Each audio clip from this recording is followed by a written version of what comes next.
فإن مع العسر يسرا إن مع العسر يسرا فإذا فرغت فانصب وإلى ربك فارغب. Bismillahir-Rahmanir-Rahim, que la paix soit sur vous.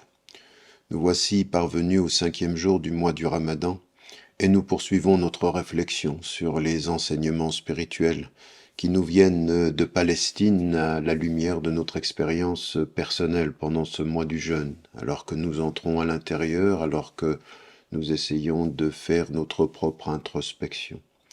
Et ce qui nous vient de Palestine, comme ce qui nous vient à travers le monde, c'est le monde où les situations, les personnes, les femmes et les hommes sont des victimes. On a beaucoup parlé de cette force que l'on voit dans ces populations, sous les bombes, sous les massacres. On le voit effectivement en Palestine et ça a étonné énormément de gens, comme cela se traduit également en Afrique, comme ça se traduit partout. Les victimes ont un supplément d'énergie et de force. Et dans notre tradition spirituelle, ce qui nous est dit, c'est que par rapport à l'épreuve, eh bien, il faut de la même façon entrer à l'intérieur.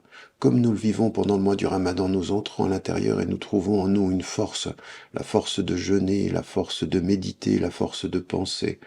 Et quand viennent les épreuves, c'est cette même force qu'il faut aller chercher, que nous voyons les peuples trouver dans leur résistance, dans leur confiance finalement, qu'au-delà de ce massacre, qu'au-delà de ces difficultés, il y a un sens. Il y a un sens à donner aux jeunes comme il y a un sens à donner aux épreuves.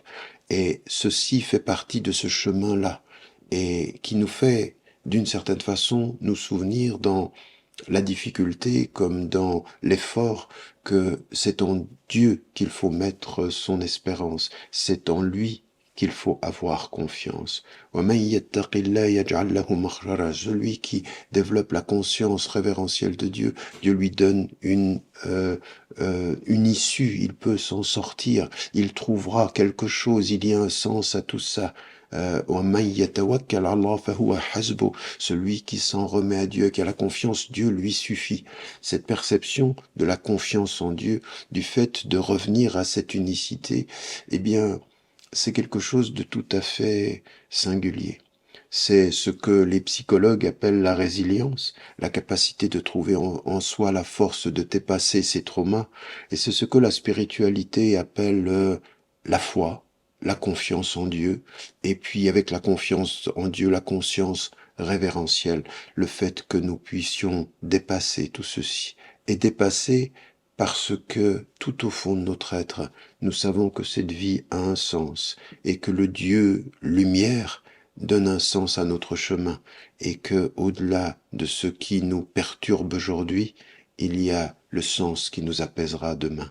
Cette confiance, cette espérance en Dieu, elle est particulièrement importante. Elle est finalement la force de tous ceux qui apparemment, socialement, culturellement, économiquement, politiquement, n'ont pas de force et qui ont la force de dépasser tout ce qui apparaît comme leur impuissance terrestre, la foi et le souvenir que, au-delà de l'épreuve, il y a le sens et la paix avec le divin. N'oubliez jamais de dire à ceux que vous aimez, que vous les aimez. La vie est fragile. فإن مع العسر يسرا إن مع العسر يسرا فإذا فرغت فانصب وإلى ربك فارغب.